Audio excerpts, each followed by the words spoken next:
Peter here.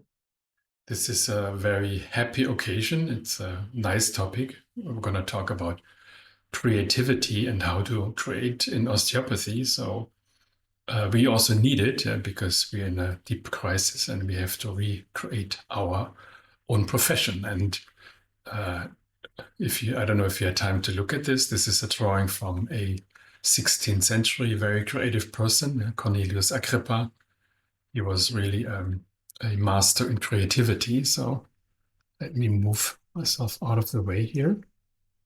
So we're going to talk about different aspects of creativity, especially because, yeah, for the future of osteopathy, we need to create uh, and recreate ourselves. And then the question is like, yeah, what makes us create? Yeah? So I'm asking this question, like, what makes us create in a whole series of lectures and also interviews. I interview artists and I interview colleagues. And yeah, this is the drawing of one of our colleagues. I asked her to draw kind of one vision of creation. It's like the temple in the temple. So our temple of osteopathy in the temple of the Free University. So our slogan is, yeah, we will create again. It's important as we always are creative.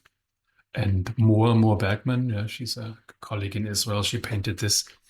And the slogan for the university is enable experience. Yeah, where creativity is based in experience and self-reflection, and of course, it's a search for truth also. So this is our first lecture.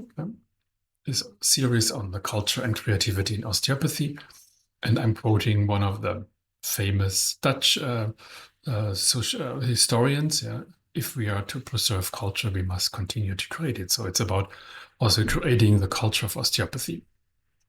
And my thesis here is that we have these principles, yeah. But if we want to create a culture of osteopathy, these first principles, they're actually an obstacle. They're like thumbnails. There's some screws. Yeah. So when we develop a culture of osteopathy, it's like as if we would kind of stop ourselves because we are so tied to these principles. Yeah? Sometimes they seem to be not important, but as soon as you want to introduce some new concepts and some change in osteopathy, it's usually people fall back to these principles. That's why we look at also at them separately. Yeah? So one of the first ones is structure and function. So we're going to look at the structure and function osteopathy, but first, like we look at the story of structure and function in science, medicine, and osteopathy, because there were other people before us, and one of them was talking about a bellow. So that instrument down there is called a bellow, and we're going to talk about Magendie. So just follow it and enjoy it. So the story of structure and function, it has basically two parts. I start with a little introduction, how the whole question arose in osteopathy. Why are we talking about it? And then I go into the history. So before we talked about, before in general in science and medicine, we talked about structure and function. There was a long period where we talked about substances and the essence. Usually it was blood, fluids, and flesh. And then the substance changed into structure and function. And later, we also had two ideas of structure. And then we're going to talk about still. And still is basically a figure in the transitional zone. And then it's like, what else is there in osteopathy? If we have to move beyond structure and function, what else do we have? So let's go for it. So the introduction, why are we talking about structure and function in osteopathy? First of all, I want to be very clear that A.T. Still was not the reason.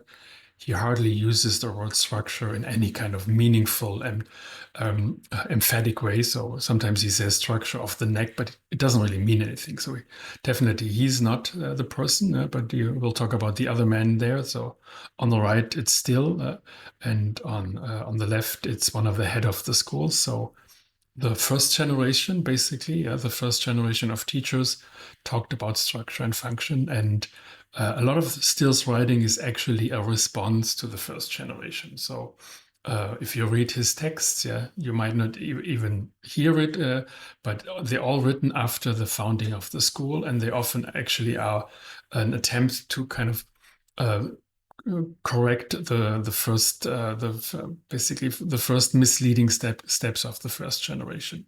So this is always interesting, to see stills writing as a response to the success of the score. And then there's a third part, and that's the accidents. So why is that? Why do we talk about structure and function? It's because there's a few accidents that happened in osteopathy. And what I mean with these accidents is they explain why we'll still talk about structure and function. It's because for some reason, we think it's one of our principles. And for some reason, we are in osteopathy, we have first principles. And this is very unlikely, just to make that point. First principles is something we don't have in science that is based in experience. It's a typical feature of basically theology. Yeah? And if you talk about the law, maybe if you talk about constitutions, first principles, we use deduction and not induction. So first principles are really a problem if you have a science that's based in experience and experiments. So it's quite unusual that in osteopathy we have first principles. Then we have a problem that we talk about structure and function, but actually you cannot palpate structure and function. It's a concept, it's an important concept, and it can be very helpful. But what you feel is not actually the structure or the function. Right? The qualities of palpation are something else. And then the third accident, that's the most severe. It's basically when we equated motion and function. So when we had a principle, structure and function, at some point, motion became identical with function, and that's a big problem because we're really stuck with this assumption. And so if you look at Still down there, he's looking at the bone. Yeah? What is he looking at? Is that a motion he's looking at? Is that a form? Is it a function? So I asked one of my colleagues also, we have very talented colleagues who are very creative also in painting. So I asked him to draw a modern version of Still as a punk musician. So he's looking at his guitar. No, what would someone see when he or she looks at the guitar? Is it music? Is it strings? Is it structure? Is it function? So this is really the question. What is Still looking at, and what does he see? So remember, Still was also that very interesting person. He had this famous line, yeah, I only quote God and experience. So what is he looking at? What does he see? And what is he experience? And what does he then talk about?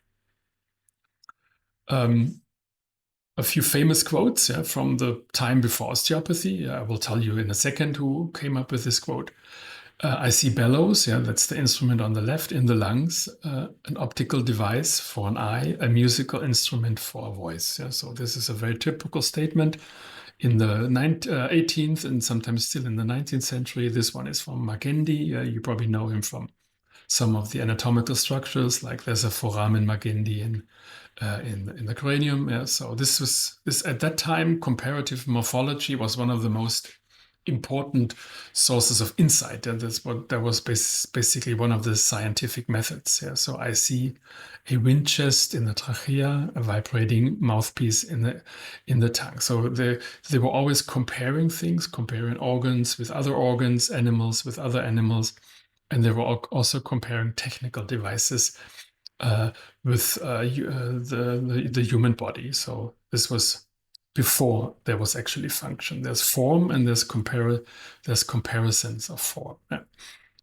And we still have in osteopathy some of this was still there in osteopathy. If you think about Sutherland, when he said that by looking at the cranium, at some of the bones, that by looking at the sutures, he felt like it looked like, yeah, they look like the gills of a fish. Yeah? So this is always a way to express something. You have to be kind of very careful, because what does it mean? It looks like. Yeah?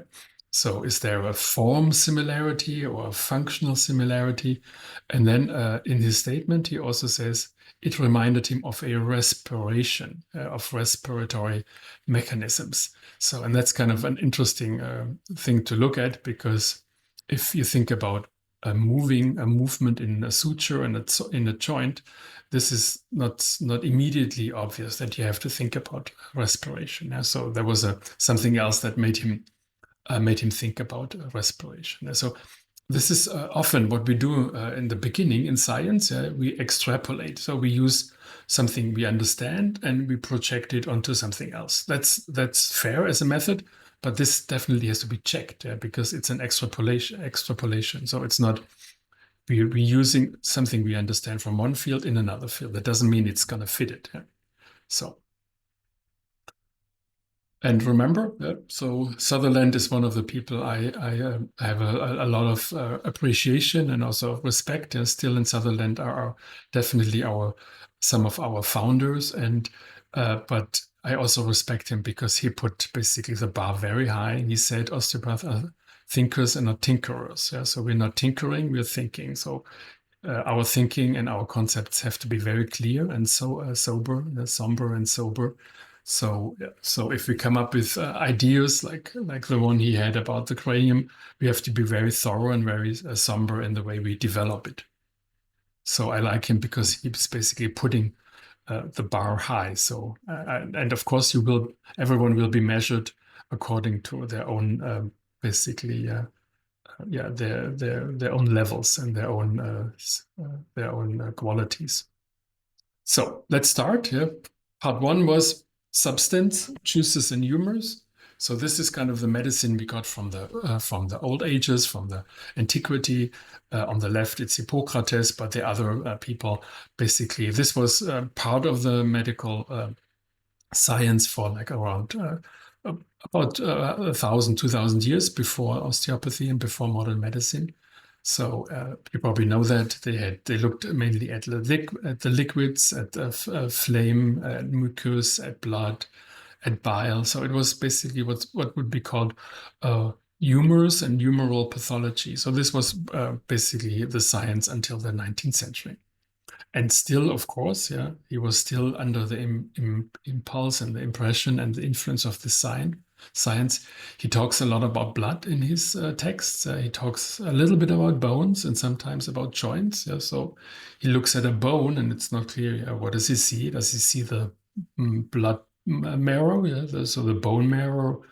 If he looks at the joint on the right side, he looks like a little bit lost. No, so what's he going to do with these two parts? Is it really about joint, about bones, or about blood? So he's a transitional figure. So he lives in that area biographically when things moved from the blood paradigm into a new paradigm, but he's still very deeply involved in the whole idea of the blood being the main source of disease and the main source of health.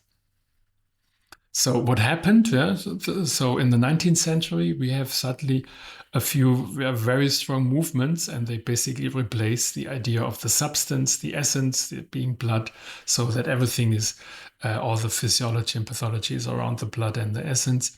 So suddenly you have three new very strong movements. Yeah, one is that we have the start of what's called the modern physiology. We have cell pathology that's associated to Virchow, and we have also the science of evolution, yeah, so the works of Darwin. But here we're going to talk about Spencer because he probably had an influence on the first osteopaths. So these were the three movements who are very important in the 19th century, and they changed the way scientists and doctors and also osteopaths talked about structure and function.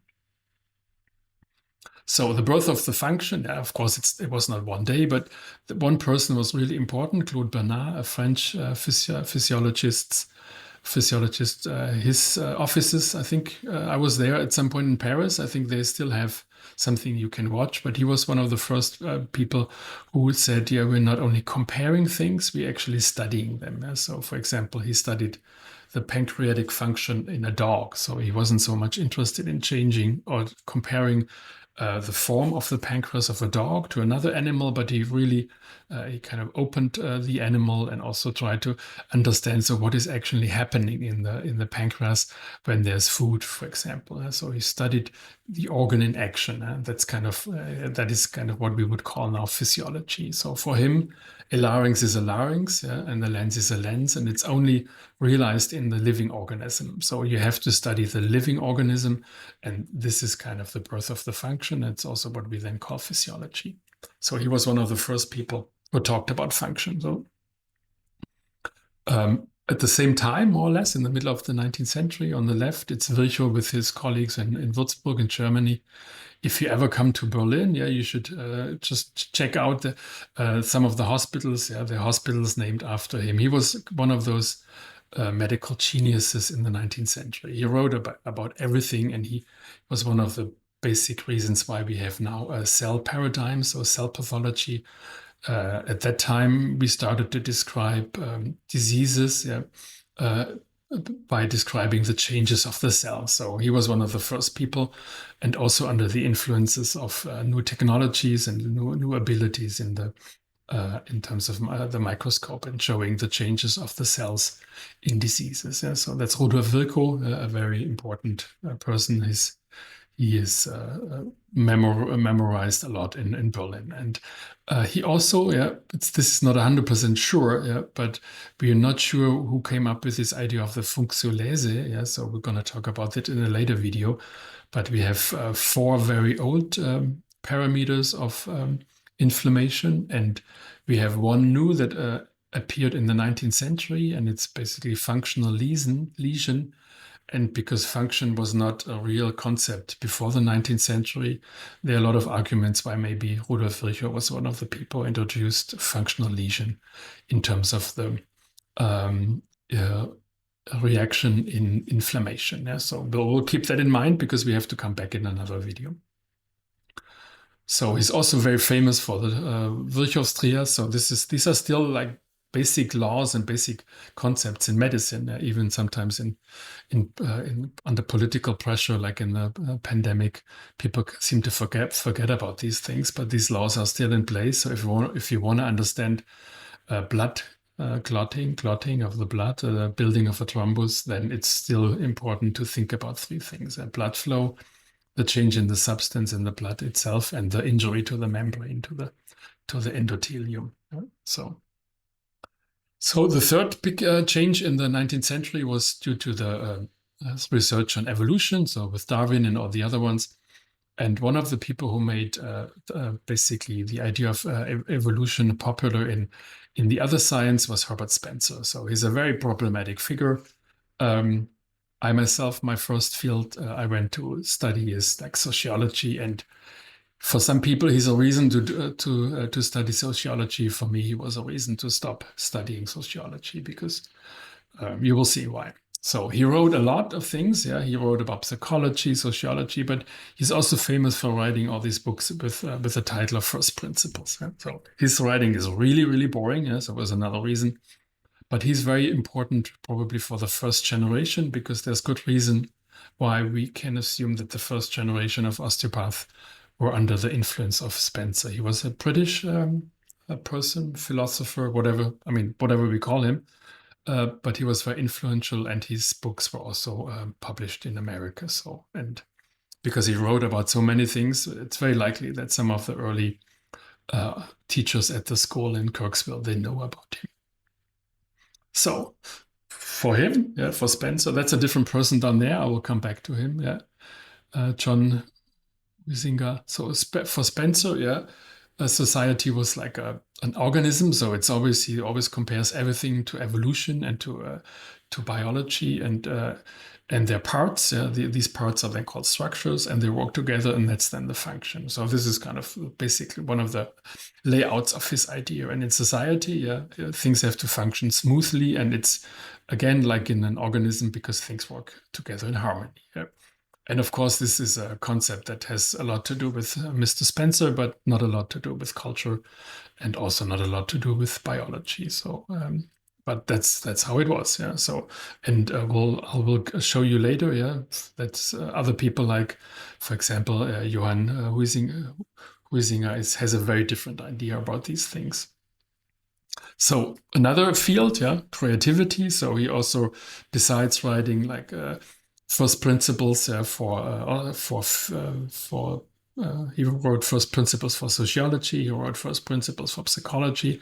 So this is kind of the field of one of the American heroes. Yeah, William James is an amazing, well educated and amazing writer. He's one of the heroes in the 19th century.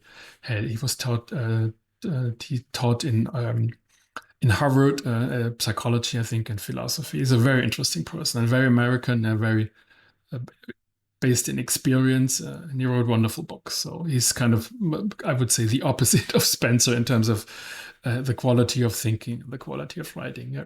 And for William James, it's also important that we're creative. Yeah, so everything is determined in Spencer's work. So his problem with Spencer was very clear that in Spencer's field, everything is determined. History has ended. I don't know if you remember, like 30 years ago, after the end of the Cold War, we had also sociologists that were claiming that we are reached the end of history. So it seems to be a problem for sociologists that they always have a feeling that history is ending. In Spencer, everything is also coming from evolution. Yeah? So there's no spark, there's no creativity, there's nothing. Everything is just always evolving out of something else. Yeah. And the mind corresponds. Yeah? So that's a famous theory of Spencer.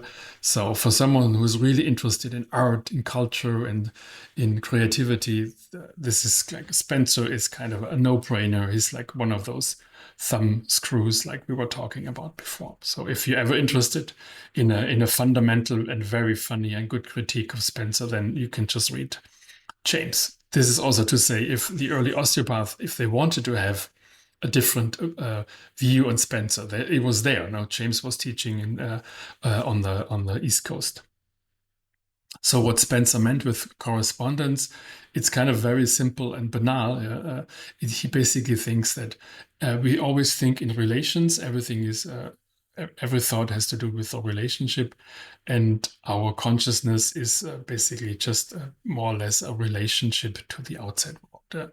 So it's not gonna get more complicated with him. That's his level of thinking, and so the consciousness is basically a response to the outside world, and this is also kind of why there cannot be any creativity besides everything that comes through evolution. And I don't know if you remember, but in evolution, you need basically you need a variety, and that variety is usually created by nature, by variation, by now we would say by genetic mutations, and then you have some mechanism of selection, and this is how you create something new. Yeah.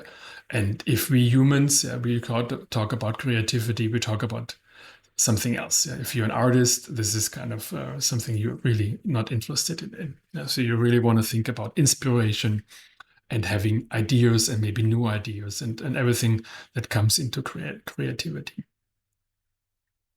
So Spencer, also famous for survival of the fittest. A lot of people think this is Darwin. It's not Darwin. No, Darwin was not that crude and rude. Yeah? So this is a typical.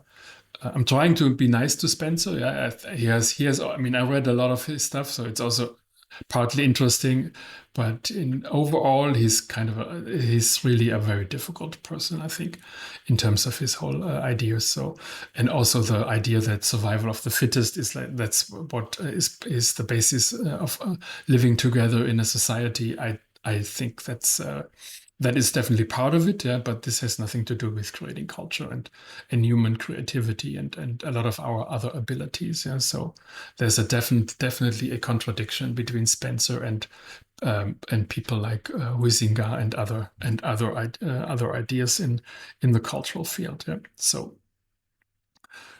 just to bring up one thing, yeah, we have a whole group of people who spend a lot of time thinking about play, yeah? And in play you also have agonism. Yeah, you have counter. We have in play you have tension, for example. Yeah, you're trying to build up tension. You're also fighting someone playfully. Yeah, so in play you have a lot of other things that are going on. And in this quote, he's very blunt, Mr. Huizinga, yeah, and he says, yeah, you can basically ignore everything. You can deny everything, God, mind. You can even deny seriousness, but you cannot deny play. Play because play is such a basic human way of learning and creating. So, and if we look at the important people, yeah, over the last 150 years who wrote about play, so these are all the people who are very helpful. And if we study like treatment for children. These are our very important people we need to study. So Huizinga, this is more from a point of view of a cultural historian. Piaget is more from someone who's interested in how children are learning. And Winnicott, Play and Reality, is a book is more about the emotional development of the inner space and the transition from inner and outer reality of the child. So, yeah, play is very important. Yeah, to study the play of humans and also of children is very important. And of course, it's very close to creativity. Yeah, because there's no creativity if we are not able to play. So we need to be able to play with our tradition, and we also need to be able to come up with new things, new ideas. And this is why we play. And yeah, so this is just a hint to maybe another one of those lectures. Yeah, coming from play theory, yeah, agonism, yeah, the counterbalances is yeah, countering someone. Tension is important. It's not harmony. It's definitely not harmony. Balancing forces is interesting, yeah, but balancing means also counterbalancing. Homeostasis is definitely not a concept in that field. Ambivalence is really like what we're talking about, like when we talk about Melanie Klein and Winnicott, and it's not splitting. Yeah? So, if we want to have people from other fields that influence our ideas about biology, about the way the body works, how children develop, then it's actually quite interesting to look deeper and to actually see that there's other theories. There's not only harmony, homeostasis, there's also theories about agonism and counterbalancing. So this is just something we're going to go deeper when we have time to do this. So yeah, for the German reading audience, yeah, there's a very interesting text by Huizinga in 1935. He basically was kind of clairvoyant. He could see what is coming in the next 4 or 5 years, the dark times in Europe, and he could see the rise of the German National Socialist Party and how it will destroy Europe. So part three, yeah, so we established basically we have structure and function. How did it come into being in the 19th century because of these developments? And this is probably also the way it came into osteopathy.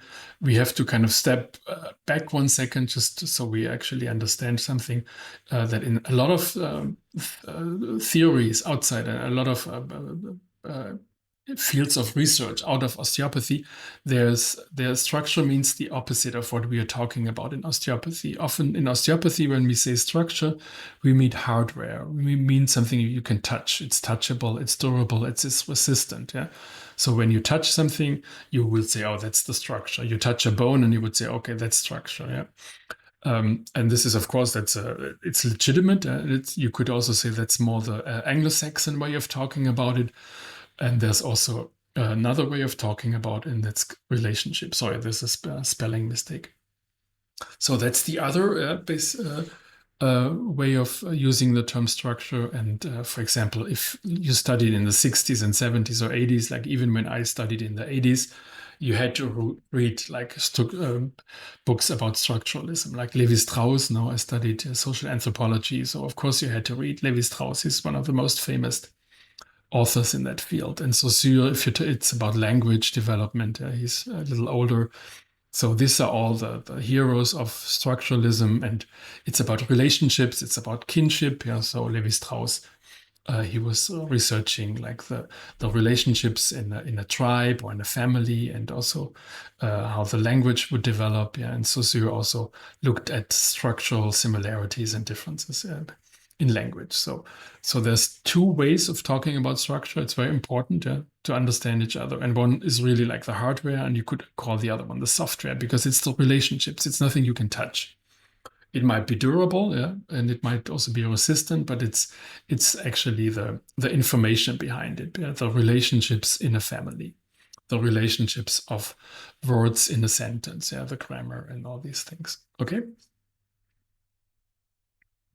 So coming now back to osteopathy again, still as a person in the transitional zone from the 18th century to the 19th century, from talking about humors and blood, and then talking about function in structure. Yeah?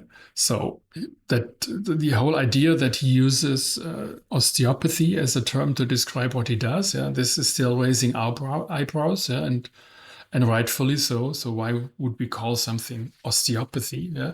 Is it like homeopathy? Yeah, but in homeopathy, there's a principle. Now it's so you have Hahnemann down there. So in homeopathy, it's called homeopathy because there's an idea behind the homeo. Yeah? So it's the idea that you have these similarities between remedies and causes of disease. So in osteopathy, what does it mean? That the bone is creating the health or the disease? Yeah? Is it really talking about the bone or is it talking about the bone marrow? Yeah? So it's not really clear why he did that. So sometimes I think we're just trying to read too much into Still because he was really a very creative person, but sometimes in his writing at least he's really out. He's not really organized. He's not what we would call a clear thinker. Yeah? So that was definitely not his most developed side. Yeah? So if he looks at the bone again, is it the bone? Is it the movement? Is it the bone marrow? Yeah. And in some systems, the bone is actually an important introduction into the spiritual world. So it's all open. And if you call a science like osteopathy, then you really have to explain what you actually mean. And if you look into his writings, yeah, there's actually not a lot what he says about the bones. There's one chapter in the Philosophy and Mechanical Principles. It's called Bones Considered First. Yeah. So, and I want you to see that all forces come to openings in between the bones. Yeah. In or in between. So he talks about the bones, yeah, not a lot, but then he talks about basically the blood vessels and the nerves going in there. So it's really not so clear what he actually meant with his emphasis on the bones. So this is Arthur Becker. That's one of the first generation. No? So this is what I meant. Yeah? We have a real interesting tension between Still's writing after the founding of the schools and the development of the first generation. Arthur Becker is interesting.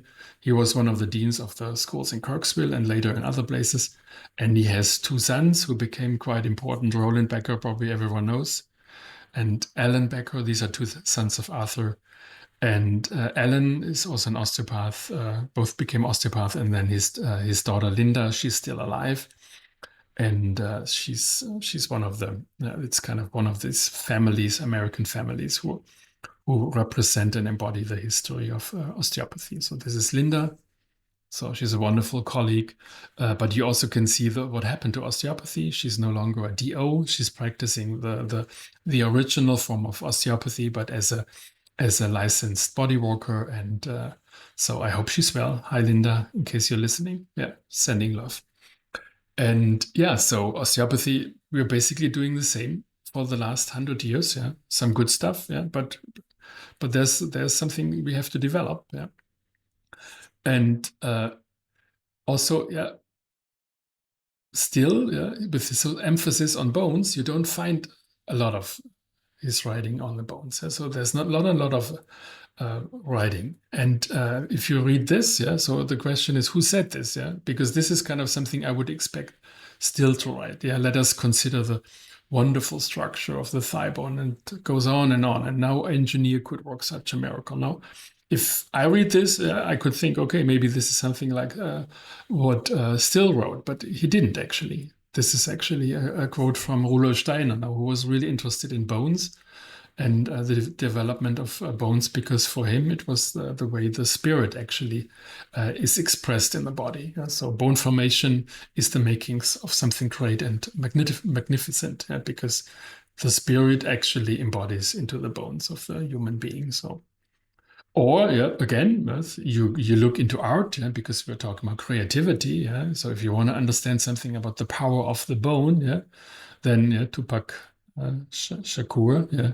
Did you hear about the rose that grew from a crack in the concrete? Yeah, so the bone is a very hard structure, yeah, but it also contains the most vital quality in us, yeah, the bone marrow, where all the blood cells are basically where the precursors of the blood cells are produced. Yeah, so it's still a riddle, it's still a miracle, yeah, the way the bones work in us.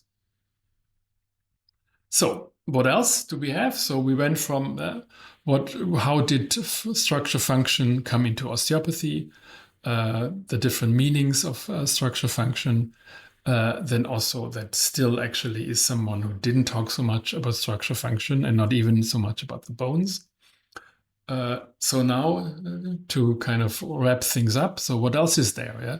So the big problem in osteopathy was that we kind of put motion as the main expression for function. So this is going to be an issue in the next, also in our next lecture. But when we said motion is an expression of function. Yeah, this is of course can be true. Yeah, but it's not the only one, and this is kind of the problem. So that's why we can ask now, what else is there? Yeah, so we also have form, we have position. Like when you look at the development of for example, visceral osteopathy, yeah, the loss of a position for some organs, yeah, think about the urinary bladder. It's important, yeah, for some organs, yeah, to be in the right position. It's important, yeah. So we have form, we have position, there's volume dynamics, what is usually called then motility. There's also stability of form dynamics. So there's stability of form in the change. This is called elasticity. And this is kind of the world we have to move into, yeah, because if we want to leave structure and function behind, because this is something we cannot palpate, we cannot feel structure and function, we can feel form, we can feel position, we can feel volume, we can feel stability, we can test elasticity, yeah. So if we are able to overcome this trick, to say motion is function, yes, that's okay, but there's motion, function is more, and function is not the only thing, and we need an overriding concept. And this overriding concept I picked up basically in physiology, and that's activity. So what is holding everything together is actually not the notion of function; it's the notion of activity, and that's going to be elaborated on in the next lecture. Yeah. So what else is there? It's states of activity, and it's things we can palpate. Yeah, what is it we can palpate? It's the mechanical quality in the tissue, its volume, its position, its form, its motion. So these are the basic palpable mechanical tissue qualities, and so we can call this a function. That's okay, but it's not going to help us a lot because we still don't know what it means. And to understand what it means, yeah, what the palpation actually means clinically, we need to develop like what in physiology is called states of activity. So that's what we're going to do. Yeah? In the next lecture, we ask this question, what can we feel? Yeah, because function is a concept. You cannot feel concepts. Yeah? Structure is a concept. You're not feeling it. And so what do we feel, what we think, and what we can do? These are the three questions. In every kind of medicine. And then we'll go into the idea of activity. And I just want to kind of relax you because if we give up structure and functions, yeah, we're not lost. Yeah, there's something else we can gain big time because there's a whole new world opening up if we're able to overcome like these old misconceptions. So next time we'll look at the states of activity in osteopathy. So thank you for attention and take care.